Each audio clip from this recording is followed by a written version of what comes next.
Hi, Dan. Hey, how are you? Fine. Hi there. How are you doing? Fine. I'm Hello. Felipe. Meet everybody. Your name is Daniel. I didn't know it was Daniel, your first name. Yeah, I mean, it's just I don't call myself that, but that's just That's a nickname. through my work Okay. at the school. It uses my full name, so it's not much I can do about it. Hi, Dan. How are My you? name is George. Thank you for accepting our invitation. How are you doing? Very, very good. How are you? Yeah. Then I'd like to introduce to some friends who join our talk today. Felipe and Eduardo. Nice to meet both of you. Hi. Hi. Hi there. Where are talking from now? Where am I right now? Yeah. Yeah. I am in a really small city, Elsa Craig, Ontario. Very close to London, Ontario. I'm about maybe about 2.5 hour drive from Toronto. Okay. How have you dealt with the pandemic?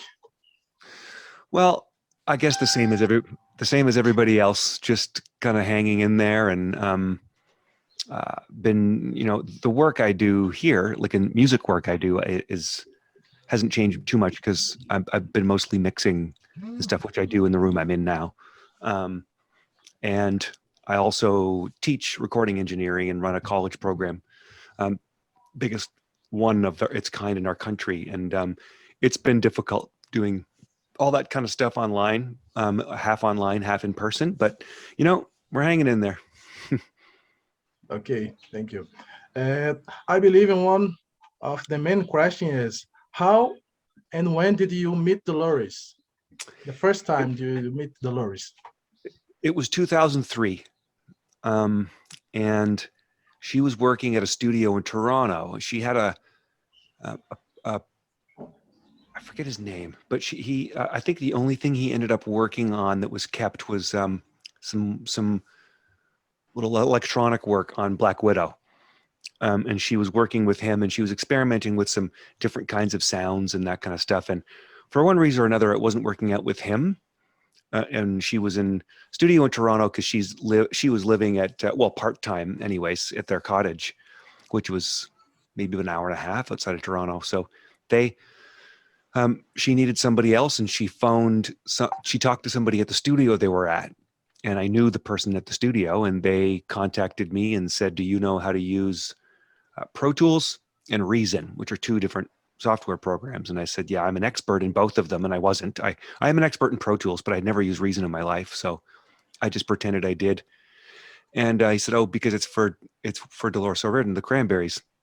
I said, just a weekend thing, just a couple of days, go in and work with her and see how it turns out. It's like, what kind of stuff? Oh, electronic kind of stuff like drum loops and programming. And I'm a guitar player, so I barely play keyboards, although I'm a keyboard player on 3 Cranberries records.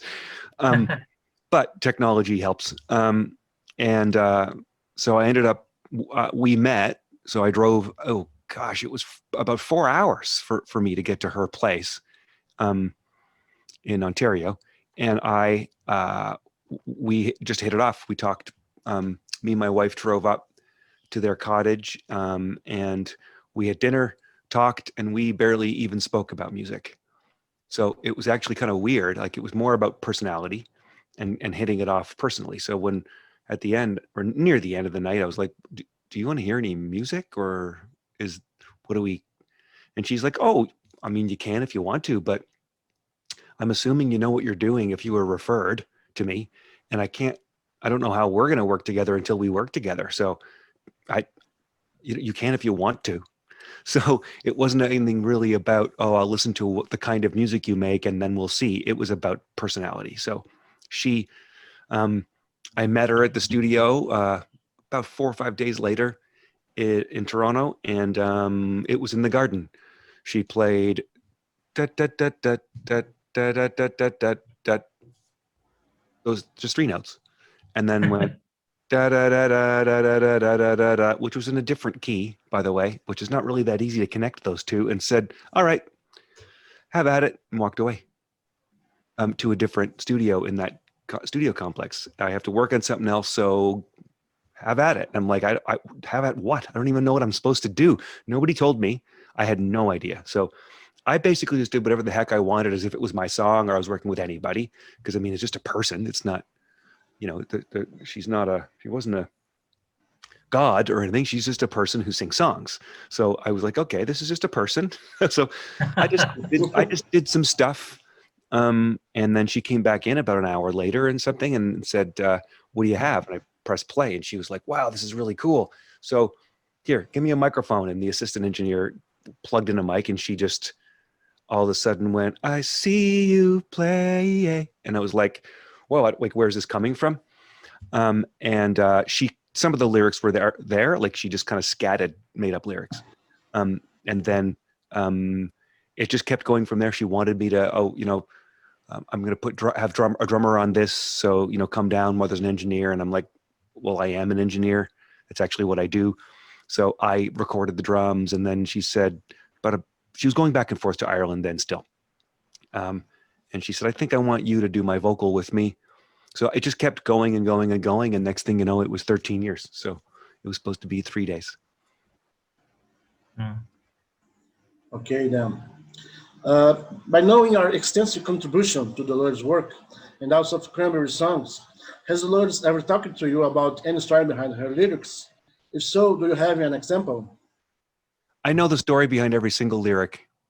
So some of them I won't say, because some of them I've seen what she said about them and that's not what they're about, but they're too personal. So some of those I'll leave alone. In the Garden being one of them. That's the first song I ever worked on with her, and that's too personal. I can give you a pretty good example without getting too personal, and that would be Careful on No Baggage. My father had a brain tumor and was in the hospital and was dying, basically. He was, from the day he was diagnosed till the day he died, was about 5 months. So No Baggage was made where I was at the studio during the day and I was going to the hospital at night, going to the studio during the day and hospital at night. And I had known her for a few years by then. So, because that was 2008. So we're talking 5 years. Mm-hmm. And I was in Ireland when I found out. I was at her place and they sent me right back home right away. And we did No Baggage completely in London, in Ontario. And because I had to stay home. And that's a song, Be Careful, she asked if she could write a song about that situation. So I've seen some breakdowns, like what she said the songs were about, but that's not what it was about.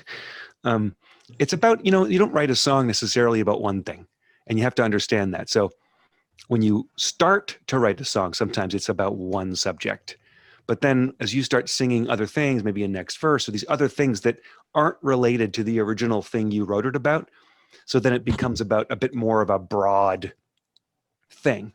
But that song about I said Be Careful. I don't mean Be Careful. I know what that song's about too. And I was there when she wrote the lyric, and she would tell me that's why. And something happens, she would immediately write a song. That's why I know. It's not like she sat down and said, oh, this song is about. It was because something happened that day and we were working on a song and she sang the lyrics about what was happening that day. This was not like she didn't toil over lyrics like some people would spend weeks and weeks over of and to and add these little. If it came out cool, she did it. If she didn't like it, she just never sang it again. If she just made stuff up, and if it had to feel like it came from her, not like it was worked on. Does that make sense? Like she didn't want it to sound Too artificial, too worked, too made up, like too thought out. It had to be a natural thing that was kind of coming from her heart. Oh gosh, what's the song? It'll come to me. Oh, I'm not Tranquilizer. Sorry, I was thinking I'm not prepared. It's Tranquilizer, and that was about the situation with my dad. So she's saying, I'm not prepared, running scared, and tranquilizer, tranquilize her. She says, desensitize her, which is my mom. So she asked if it was okay if she wrote about that. So I said, yo, well, of course. So it was very difficult make that song actually. But yeah, I know what they're all about, but some of them are, again, I've seen her describe what they're about, and that's not what they're about originally anyways, because again, songs can change. So I'm not saying she wasn't telling the truth. It's just that sometimes it becomes about more than what they originally wrote it about. So some of that stuff, if she didn't choose to say it, I'll choose to not say it, if that makes any sense. And then Tranquilizer is one of my top 5 songs from No Baggage. I really had no idea it was about your family. For me, it was really about her, and she was talking about her mental health, like in many songs. But last year, when we interviewed Ole Koretsky, he said that summer song which you wrote alongside Dolores was not about him. The subject of the song was not about him. What do you think about this song? Who do you think Dolores was talking about? Oh, her son, Taylor. The boy. 100%. Absolutely. I know that for a fact. Yeah. Again, you do have to understand, like even Tranquilizer, when she said those things, it was about her. It's not like it isn't, because when you write a song, it starts to take on its own kind of life. It's not like a movie where you're just telling a story for everyone to interpret exactly the way it's written. So most really good songwriters will have a tendency to write a song that you can apply to yourself. So you can listen to it and say, oh, that means this to me. That means this to me, or that means so.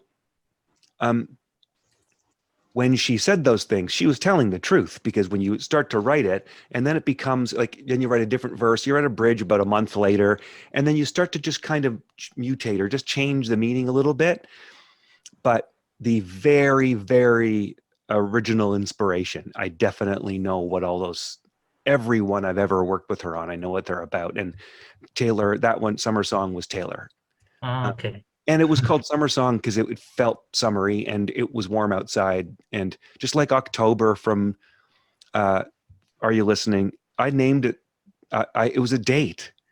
We did it in October. It was called Dolores October something. Like they just had dates because they were just sketches. And then we kept seeing October as the name, and then she sang the words October, this, like it's just, you can get inspiration from anywhere. So a lot of that stuff is just, it just kind of comes off the top of your head, and then also the words just sound good strung together. And sometimes you're at a song, you don't even know what it means, and then you kind of figure out kind of what was in your head later, kind of thing. So yeah, that was definitely about Taylor. That one. I mean, that song I wrote completely on my own and gave it to her. So she listened to it, sang some stuff. Next time I got together with her, she sang some stuff on top of it. So it wasn't like we sat down at the same time and how about this chord or how about that chord? It was more like she said, if you've ever got anything you want to just give to me lying around, then let's do that. So I just kind of wrote that directly for her. Amazing. Then we know that artists have a hard time when they are asked which is their favorite song or album. What do you think about Are You Listening and No Baggage? And for you, which are the highlights of each album? I would say on Are You Listening? Oh, it's so tough. They're very different. They're very different for me because Are You Listening? I had just met her and she already had some songs worked on with other people.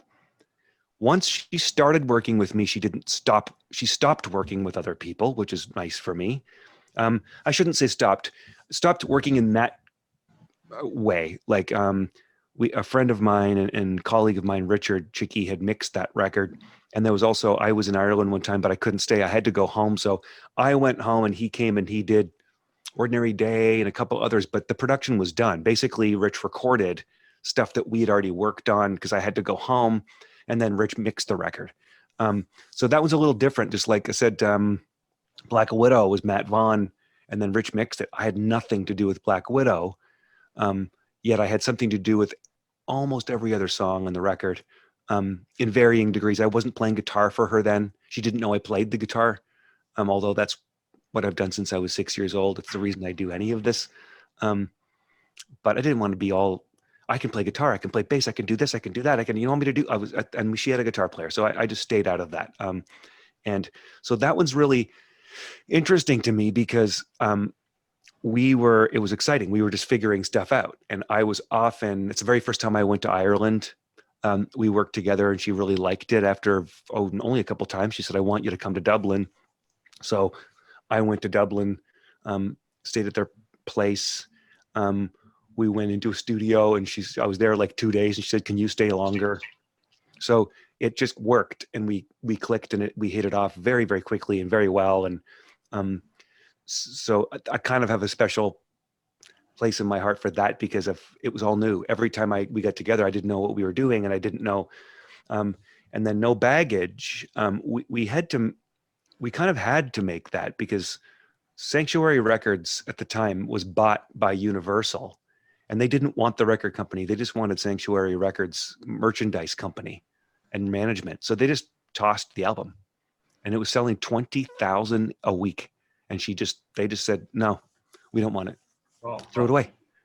So they were like, but then give it back to us and then we can keep selling it. It's at the peak right now. And they said, no, just quite plainly, no, it's not yours. It's ours. And we're going to let it lapse. You can get it back in 12 months. So basically it was just cut off. So she said, we have to, they were touring the record and stuff. And so she said, we need to make another album right now. So we started making No Baggage, talking about it pretty early. January of 2008, I flew to Ireland, my father got sick and I came back right away. And then I went to her place in Canada. They came back couple times just working on stuff. And we had been collecting songs. We've been working on songs. And I said, I really wanted to redo Loser and I really wanted to redo Apple of My Eye. That's why they're on that record, because that record was going to be shelved. It was going to be thrown away. So we thought, well, this song has never been heard. And we always loved Apple of My Eye. And she wasn't too happy about the version that was on the album. It was worked on and worked on and worked on and overworked and overworked. I think that's the only reason why I didn't work on the first version. So that one, obviously, because my father being sick and stuff, and I poured my heart and soul into that. And, she was at the studio probably about 5 days and I was at the studio for 4 months. So she once said to me, you know that this is years after, that No Baggage is your album. I'm just singing on it. And that's how she put it. And obviously not, but, and I won a engineering award in Canada for that record. So obviously all those things added up. I actually prefer the songs and I prefer the sound and I prefer, it's more cohesive because it was all made in like few months. No Baggage was made over the course of a few years. It was bits and pieces of stuff all kind of eventually stuck together. I just think it sounds more cohesive and more like an album, and her and I knew each other better. And so I think the outcome sounds better, more her, I think. Mm-hmm. Yeah. And Apple of My Eye is in each record, no? Either Listening and No Baggage has Apple of My Eye. Yes. Yeah, and that's just because the first one, we didn't know if she'd ever get the first album back. So eventually, Sanctuary was bought by BMG, and then they just sort of absorbed it, and they found it, and that's why you can still have Are You Listening on Spotify, iTunes, everything, because it basically just defaulted back to BMG, and BMG is the people that put out in the end. So it's kind of nice because they believed in that record and they believed in her and stuff. So they put that out. So it used to be Sanctuary, then Universal bought that. Then it changed hands so many times, but they ended up with it, and and their family's just going to let them put it out and keep it out. So we'll have to see what they'll eventually be quite shortly, probably something to do with No Baggage so it'll be back on streaming platforms and for sale again soon. And then it must have been very fulfilling for you to win the Juno Award for recording engineer for Apple of My Eye and Be Careful. And what was your reaction like? I saw the video of the awards on YouTube. And what about Dolores? How did she react to your win? Oh, I mean, they loved it. They were very, very, obviously the congratulations was huge and they thought that was amazing. But the thing with her is, according to her, I was going to win anyway. So for her and Dawn at the time, they were like, of course you won. Like that. So, because we were very good friends, but they were very supportive of me, and they were very, I mean, they were some of my best friends. So to them, they were like, well, of course you won. I mean, I called them right after. My reaction, I didn't think I'd win. And I know it's Dolores and all, but that record, just a couple weeks after it was out, was taken down because she put the band back together to tour. And they toured as a band. This is 11 years ago. And they toured. So the record company went, oh, forget it then, we're not going to promote this, and stopped. So it was like, but she's touring the Cranberries. They can sell the album, her album, and she was playing a couple of No Baggage songs on that tour with the band. And it was like, This is this very shallow, narrow-minded view of how you should look at this. Like, sure, she's not going to promote this, but this band's touring and touring and touring like the Cranberries are. Why would you not? So it was kind of, I thought, oh, there's no way, because in Canada, the record did nothing. It came out and was gone. It wasn't gone. It just it barely did anything because they didn't promote it. So, and the record company, Universal here, they didn't, because that was the affiliate. They didn't submit No Baggage. I did, for consideration. Myself, I put it in for judges to look at it, and two of the engineers I was up against are very, very good friends of mine and are very good. So I thought, oh, it's cool. I'm nominated and that's awesome. But I was surprised seriously surprised. Congratulations. Congratulations, Daniel. Thanks. Looking at the Cranberries catalog, we noticed that you were credited on Rose's album. Which songs specifically were you involved with? I'd actually have to look at it to see.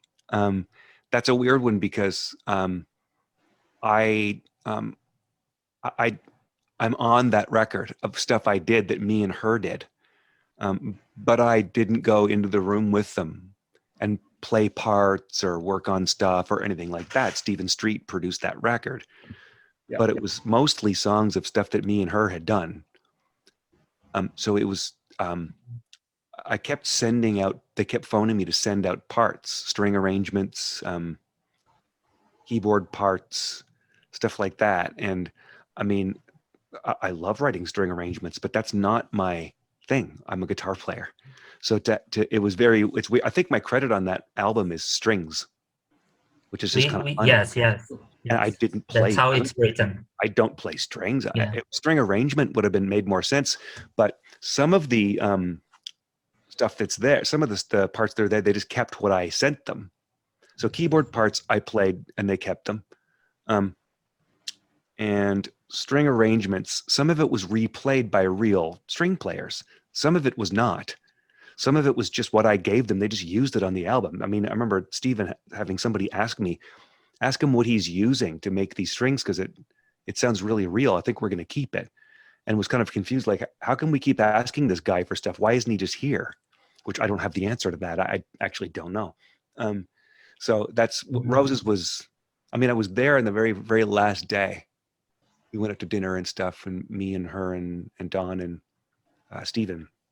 And because it was the last day, just the listening, kind of listen up party, but listening of the whole thing top to bottom. And it was weird for me because it was a record that I had a lot to do with the original songs, but not on that record. So it was kind of a odd feeling, but. And Daniel, were you already familiar with Stephen Street's work before you met Dolores? Yes. Yeah, I mean, it's kind of hard to have grown up at my age and not known the Smiths or not known Blur or those and the Cranberries. So those Cranberries records he made plus the Smiths and the Blur and stuff with that. Those are his biggest, most kind of calling cards. Everybody knows Steven for those things and the Cranberries. So it was pretty easy to know his work. Mhm. We imagine that another standout in your professional life was when your collaboration on In the End was recognized in the Grammys 2 in 2020. What are you most proud of about that album? Oh, I would, most proud of about it, I would say, well, I think Summer Song and the fact that, yes, it was nominated for a Grammy. I mean, you can sit here and talk about how awards don't matter and stuff as much as you want, but it doesn't get any bigger than that. That's a gold medal at the Olympics. That's a worldwide award. So as much as, I've been in Canada my whole life. So a Juno Award is like a Brit Award in the UK, and it's like a Grammy, but a Grammy is a worldwide award. That's rock album of the year. So every rock album in the world, this was one of the top 5. So, I mean, it's kind of hard to just dismiss that and go, who cares? That's silly. Of course, I grew up watching the Grammys and watching all that. And I never thought to myself, oh, I could win one of those. Or I don't think like that. I don't think a lot. Well, some people do, but those people don't win them. Because they're going at it for the wrong reasons. If you just make great music you love and it happens to get successful, chances are you might get nominated for something like that. But if you think, oh, I'm going to go for this award, you're making music for the wrong reason to me. So that's one thing that those songs that are on there. I mean, that was a collection that was stuff that we had done, and she had passed away. So the majority of what I did with her ahead of time. All the lead vocals I did with her well before there was 4 years before there was In the End. So all that work I did was done beforehand. I got guitar parts that are on that, and that I played. I didn't play them and send them to Noel, or I didn't go to the studio. Why would I go to the studio and play when Noel's in the band? This was just, they had stuff I did and then added stuff and took some stuff out and changed it and that kind of thing. So it's so I'd say, I mean, obviously Summer Song making it on that record, and I loved, because that we worked together very well, and it's nice that our song that we wrote together ended up on that album and then the nomination. So Congratulations again. thanks.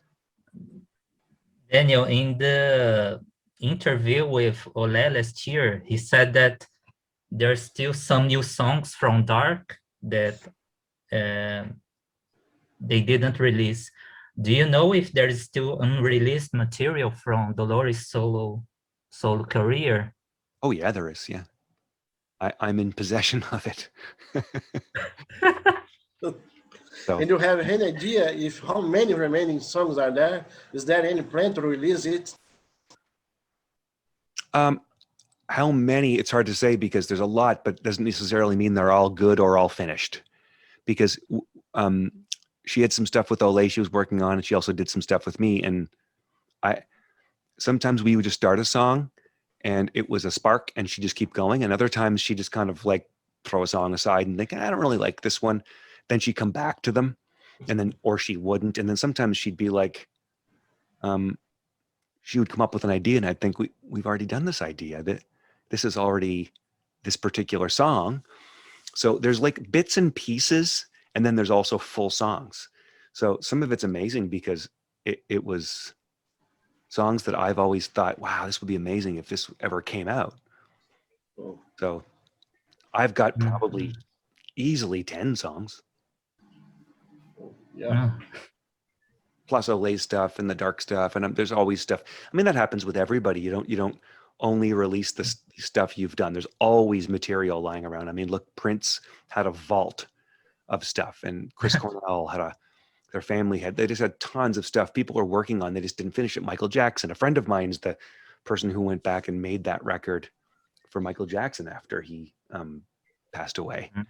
And because he was working with him, and it was just bits and pieces of songs. So yeah, everybody always has something lying around.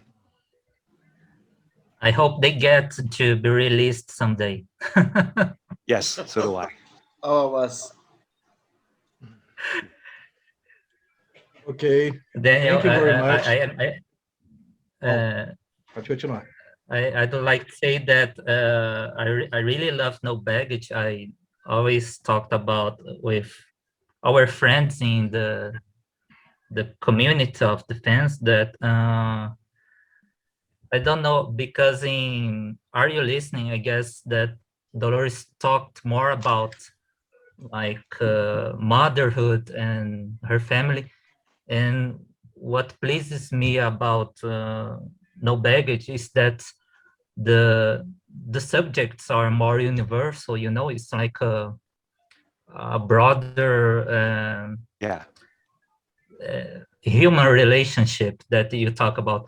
It's not like just about her mother-in-law or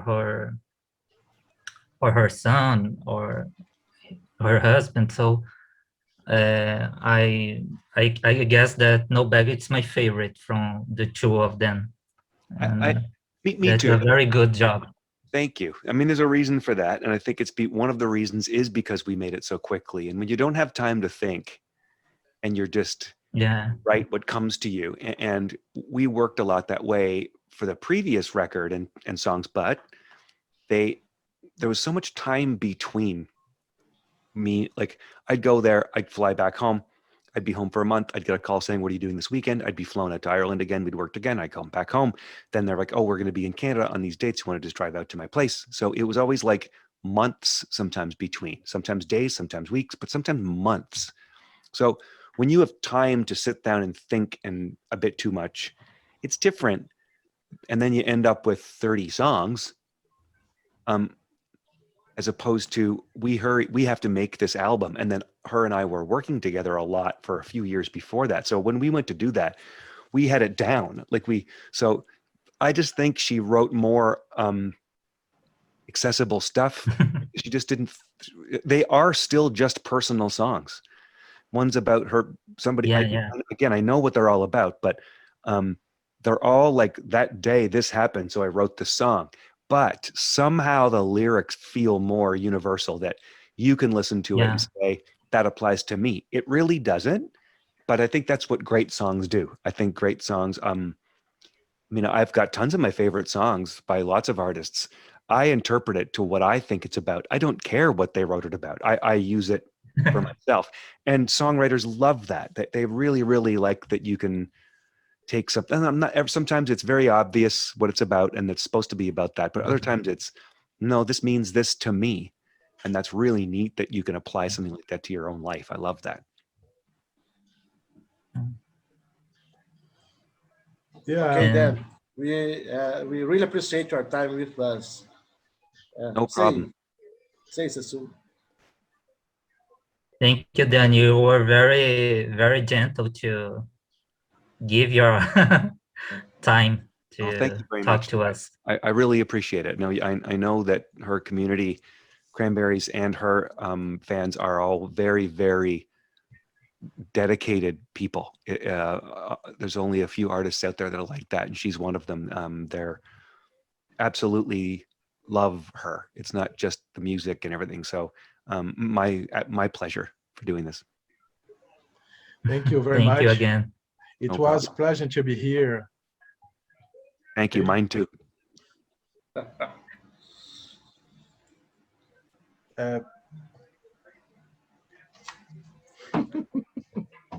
Nice. Daniel, have you ever come to Brazil? Have I? I've never. No, I'd love to, but no, I've never. Okay. Yeah, it's. I was supposed to go to Canada last year, but it was supposed to be in April, and then the borders closed. Yes. Yes.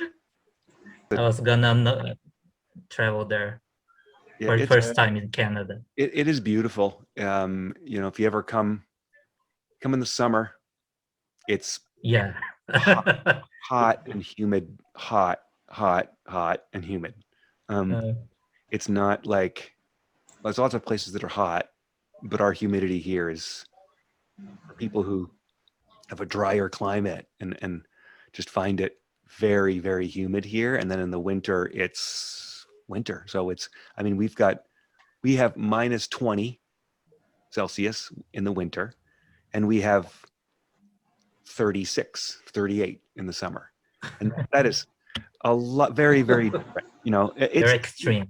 to be honest, it's nice for a while. The summer is beautiful, and it gets into fall is gorgeous, and then you get into the winter. At first, it's nice. It's almost like a nice break, and it's a change, and the leaves are changing, and the first snowfall is really pretty. And after about 10 minutes, you're like, okay, the snow can stop.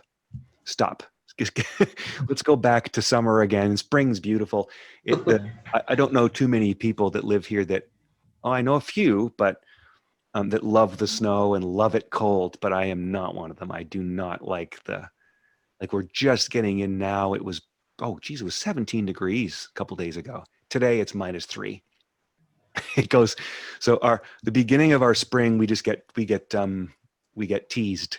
It's like, oh, look, it's going to be spring. And then it's like the next day it's like freezing cold again. And then it's really warm, and you put your boots away and you put your coats away. And then one day later it's 3 degrees again, and you got your sweaters and your coats on again. And it gets, so we get teased a lot. It's like, you know, oh, here's spring. Oh, wait a second. No, it's winter again. We have a lot of fake spring here. So yeah, it's beautiful though. Very nice place, very nice people overall. Yeah. I imagine. We will post the interview, son. I sent for you. Okay. Oh, excellent. Yeah, let me know for sure. That's excellent. So is that it then? That's it. That's it. I really appreciate it. Cheers. You too. Me too. Thank you. Here's my Caipirinha. Yeah. Coke. Good stuff. Bye Thanks a bye. lot, Dan. Yeah, very, very nice meeting you. Thanks very much. Oh, Very yeah. nice meeting you too. Bye-bye. Oh, that's true. Take care. Bye. Bye.